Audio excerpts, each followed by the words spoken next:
8। तजो मन ये दुख सुख का धाम। बाणी श्री हुजूर स्वामी जी महाराज। तजो मन ये है दुख सुख का धाम, लगो तुम चढ़ कर अब सतनाम।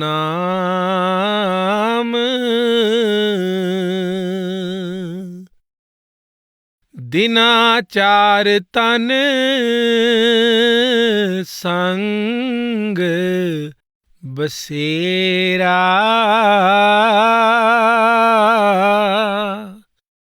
फिर छूटे यह ग्राम।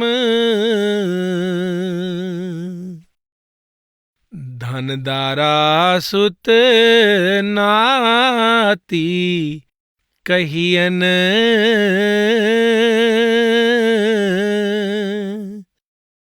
यह नहीं आवे काम।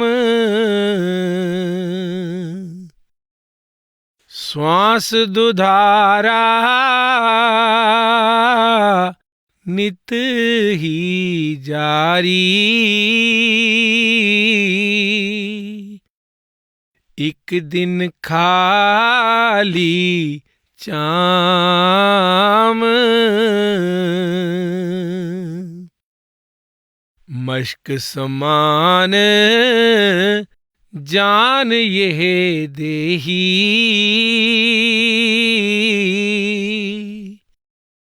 बहती आठों जाम।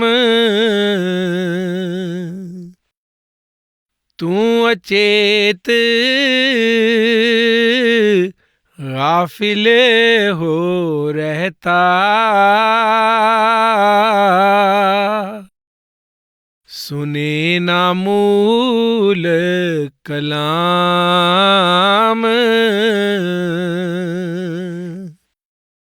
माया नार पड़ी तेरे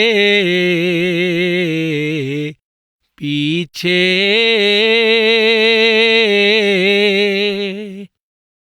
क्यों नहीं छोड़त काम। बिन गुरु दया छुटो नहीं या से,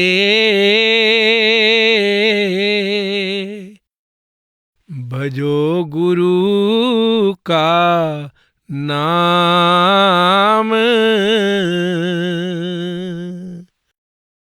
गुरु का ध्यान धरो हृदय में,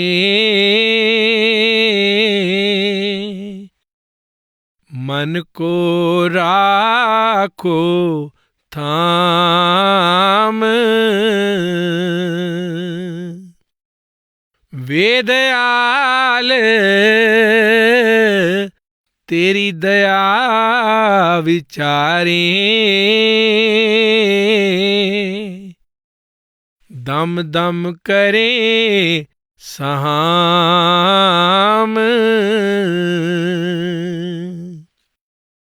छोड़ भोग क्यों रोग बिसावे,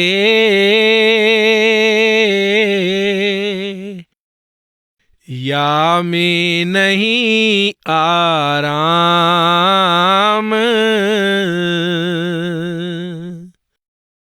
गुरु का कहना मान प्यारे,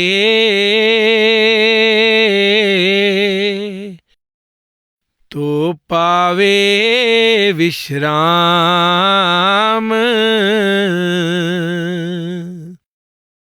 दुख तेरा सब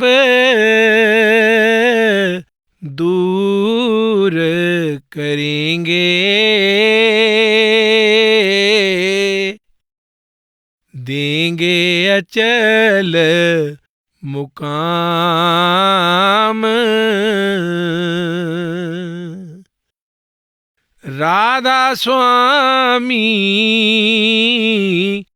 कहत सुनाई,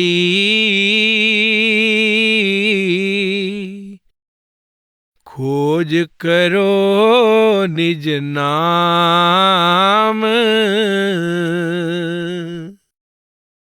दुनिया के लोग इंद्रियों के भोगों और सांसारिक धंधों के पीछे दौड़ने में मग्न हैं।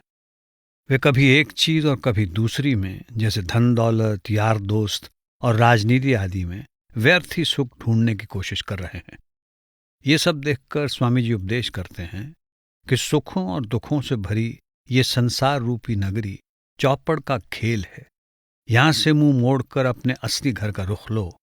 स्वामी जी हमारे मन से ही आग्रह करते हैं, क्योंकि ये मन ही तो है जो इन वस्तुओं के पीछे भागता है और इंद्रियों के प्रलोभनों का शिकार हो जाता है। मन और आत्मा दोनों की गांठ बंधी हुई है, इसलिए जब तक मन का साथ नहीं छूट जाता तब तक आत्मा भी तरक्की नहीं कर सकती। यदि ये दोनों हमें अलग अलग दिशाओं में खींचते रहें तो हम कभी सफल नहीं हो सकते। इसीलिए मन से ये अर्ज की गई है। वास्तव में सभी सत्संगों का उद्देश्य मन को अंतर्मुख करना है।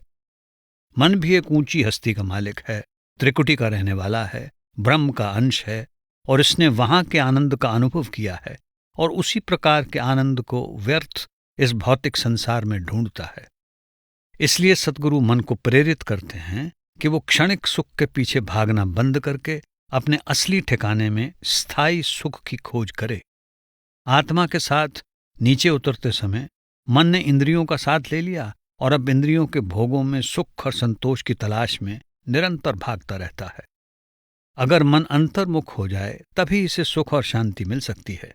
हालांकि मन आत्मा के साथ पूरे रास्ते तक नहीं जा सकता, पर जब मन और आत्मा साथ साथ त्रिकुटी तक चढ़ाई करते हैं तो मन अपने मूल तत्व, अपने असल त्रिकुटी में समा जाता है। तब आत्मा इसके बंधनों से मुक्त होकर आगे चढ़ाई करके सतलोक में पहुंच जाती है। विभिन्न धार्मिक और आध्यात्मिक समुदाय अलग अलग आत्मिक अनुशासनों और अभ्यासों का समर्थन करते हैं। ये सब साधन केवल मन को ऊपर ले जाने के प्रयत्न हैं, जिनके जरिए मन इंद्रियों की पकड़ से छुटकारा पाकर अपने असल में समाकर विश्राम पा सके। केवल इस प्रकार ही आत्मा आजाद हो सकती है। संतों ने मनुष्य शरीर की तुलना एक पिंजरे से की है। काल के बनाए इस पिंजरे में आत्मा अपने अच्छे या बुरे कर्मों के कारण कैद है। संसार से हमारा संबंध शारीरिक अस्तित्व पर आधारित है। जब तक हम इस शरीर में हैं, हम खुशी, गमी, सुख और दुख का अनुभव करते हैं। इस शरीर के छूट जाने पर इन सब अवस्थाओं का भी अंत हो जाता है। सद्गुरु कहते हैं कि मनुष्य शरीर में जितना नियत समय हमें मिला है, अपने ध्यान को अंदर स्थिर करके मुक्ति प्राप्त करने के लिए इस मौके का पूरा फायदा उठाएं। केवल तभी हमारा मनुष्य शरीर में आना सफल होगा। ये दुनिया एक बहुत बड़ी सराय की तरह है, जहां लोग हर तरफ से आते हैं, कुछ समय ठहर कर अपने अपने रास्ते पकड़ लेते हैं। जरा सोचिए, कुछ लकड़ियां नदी में बह रही हैं, एक लहर उन्हें इकट्ठा कर देती है, दूसरी लहर आती है, उन्हें बिखेर देती है। इसी प्रकार हम भी संसार में मिलते हैं और जुदा हो जाते हैं। हम यहाँ आते हैं, मिलते हैं, किसी से यारी दोस्ती, किसी से दुश्मनी कर लेते हैं और फिर यहाँ से चल देते हैं। दोस्त, मित्र, संबंधी और बच्चे जिनके लिए हम गलत रास्ते अपनाते हैं, अपने उसूलों तक को कुर्बान कर देते हैं, धोखाधड़ी करते हैं, इन सब की क्या अहमियत है, क्या महत्व है? जब हम देह और शरीर को छोड़ देते हैं तब ये हमारी कोई सहायता नहीं कर सकते, क्योंकि दुनिया के ये रिश्ते आर्जी हैं, अस्थायी हैं। जब अंत समय आता है तो मौत के फरिश्ते आत्मा को ले जाते हैं। हमें तो पता भी नहीं चलता कि आत्मा कहाँ चली गई और कौन उसे ले गया। फिर ऐसे वक्त यार दोस्त, रिश्तेदार हमारी क्या मदद कर सकते हैं?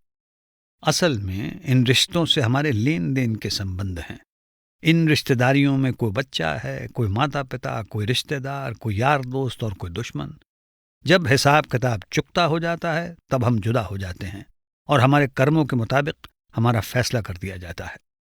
दर्शक पात्रों को रंगमंच पर अपना पाठ अदा करते हुए उसी रूप में देखते हैं जो भूमिका वे अदा कर रहे होते हैं। नाटक के समाप्त होने पर स्टेज से उतरते ही न कोई किसी का दोस्त होता है, न दुश्मन, न भाई, न पति, न पत्नी। पात्र खुद तो जानते हैं कि वे केवल एक पाठ अदा कर रहे हैं। इस प्रकार दुनिया के रंगमंच पर हम भी अपने कर्मों की सौंपी हुई भूमिका निभाकर चले जाते हैं। इसका मतलब ये नहीं कि हमें अपने यार दोस्त रिश्तेदारों को छोड़ देना है। हमने अपनी जिम्मेदारियां और फर्ज निभाते हुए इन रिश्तों में फंसना नहीं है। हमें अपनी नज़र अपने लक्ष्य, अपने मंजिल मकसूद पर रखनी है। हमें आदर्श पति, पत्नी और आदर्श नागरिक बनना है। संत मत हमें अपनी जिम्मेदारियों को कर्तव्य समझकर निभाने के लिए प्रेरित करता है, जिससे आपसी तालमेल और सद्भावना बढ़ती है। हमें निश्चित संख्या में श्वास सौंपे गए हैं और इन श्वासों की धौंकनी दिन रात चल रही है। जैसे पानी से भरी हुई टंकी में नल लगाकर उसे खोल दें तो एक दिन वो टंकी बिल्कुल खाली हो जाएगी। इसी तरह एक दिन हमारे श्वासों का भंडार भी खत्म हो जाएगा और हम मौत का शिकार हो जाएंगे। लेकिन हम दुनिया के काम धंधों, कारोबार में इतने व्यस्त हो जाते हैं कि मौत जो हकीकत है उसे भी भूल गए हैं। जब हम लोगों को मरते हुए देखते हैं या शव के साथ शमशान भूमि जाते हैं, तब भी हम सचेत नहीं होते। हम सोचते हैं शायद मौत हमारे लिए नहीं। अगर हमने मौत को सामने रखा होता तो हम निडर होकर मौत का सामना करने का साधन ढूंढते। ये शरीर पानी के ऊपर तैरती एक मश्क की तरह है। जैसे ही उसमें भरी हवा निकल जाती है, मश्क डूब जाती है। जब हमारे श्वास खत्म हो जाते हैं, ठीक वैसे ही हमारे साथ भी होता है। जैसे ही हम श्वास लेना बंद करते हैं, हमारे शरीर को जला दिया जाता है या दफना दिया जाता है। अगर हम अपने ध्यान को बाहरी पदार्थों से हटाकर अंतर्मुख कर लें तो हम उस दिव्य धुन यानी परमात्मा की दया की धार या शब्द को सुनने के लायक बन जाते हैं, जो हमें जन्म मरण के बंधन से मुक्त कर देता है। वो आदि शब्द या नाम हम सबके अंदर धुनकारें दे रहा है, गूंज रहा है, लेकिन हमारा ध्यान बाहर दुनिया में है, जिसके कारण हम इसे सुन नहीं सकते। और ऐसा इसलिए है क्योंकि माया ने जैसे लोरी देकर हम पर पर्दा डालकर सुला दिया हो। इसीलिए हमें किसी गुरमुख, किसी कामिल मुर्शिद के पास जाना चाहिए। वे हमें हमारे ध्यान को तीसरे तिल पर एकाग्र करके माया के मोह रूपी जादू को बेअसर करना सिखाएंगे। तभी हम अंतर्मुख होकर अपने अंदर शब्द से संपर्क कर सकेंगे। गुरमुखों की सहायता से ही हम संसार के पदार्थों से ध्यान हटाकर उसे शब्द यानी नाम से जोड़ सकते हैं। स्वामी जी इस युक्ति और तरीके को और भी खोलकर समझाते हैं। पहले हमें अपनी चेतना को समेटकर सिमरन के द्वारा तीसरे तिल पर टिकाना है। हम जिनके बारे में सोचते हैं वही भाव और विचार हमारे मन में घर कर जाते हैं।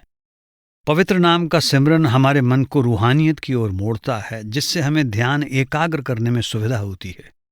जब हम अपने ध्यान को 9 द्वारों से समेटकर तीसरे तिल पर लाते हैं, वहां हम गुरु के शब्द स्वरूप के दर्शन करेंगे। गुरु के शब्द स्वरूप पर ख्याल को टिकाना जरूरी है। ध्यान तीसरे तिल पर टिकने के बाद भी कभी कभी नीचे गिरता रहता है, पर जब मन सद्गुरु के शब्द स्वरूप का ध्यान करके स्थिर हो जाता है तो ध्यान स्थिर होने लगता है। हम गुरु के स्वरूप का ध्यान करते हैं क्योंकि वे देहधारी शब्द हैं। जिसका भी हम ध्यान करते हैं हम उसकी ओर खिंचे चले जाते हैं। इसलिए ध्यान द्वारा हम भी सतगुरु की ओर खिंचे चले जाते हैं। सतगुरु अपना शरीर छोड़ने पर शब्द में समा जाते हैं। इसलिए यदि हम उनसे प्रेम करते हैं तो हम भी उनके प्रेम में बंधे उनके साथ शब्द में समा जाएंगे। सतगुरु हमारे संरक्षक हैं। इस बात का एहसास तब होता है जब हम अंदर जाकर सद्गुरु के शब्द स्वरूप को अपनी संभाल करते हुए देखते हैं। तब हमें बोध हो जाता है कि किस प्रकार वे हमारा मार्गदर्शन, निर्देशन और नियंत्रण कर रहे हैं। गुरु हमारा संरक्षण कैसे कर रहे हैं, इसका एहसास हमें तब तक नहीं होता जब तक हम अंतर्मुख नहीं होते। अंत में स्वामी जी हमें चेतावनी देते हैं कि हम इंद्रियों के भोग और सांसारिक सुख के प्रेम से मुंह मोड़ लें। वास्तव में ये सुख नहीं बल्कि कष्ट और दुख का कारण है। जब हम सतगुरु के उपदेश और शिक्षा के अनुसार चलते हैं, शब्द से संपर्क करके अंतर्मुख हो जाते हैं, तभी हमें असली मायनों में शांति और सुख का एहसास होता है। नाम और दिव्य धुन ही सार तत्व है। स्वामी जी शब्द का भेद बताकर हमें उसमें समा जाने के लिए प्रेरित करते हैं ताकि हम अपनी मंजिल मकसूद राधा स्वामी तक पहुंच सकें।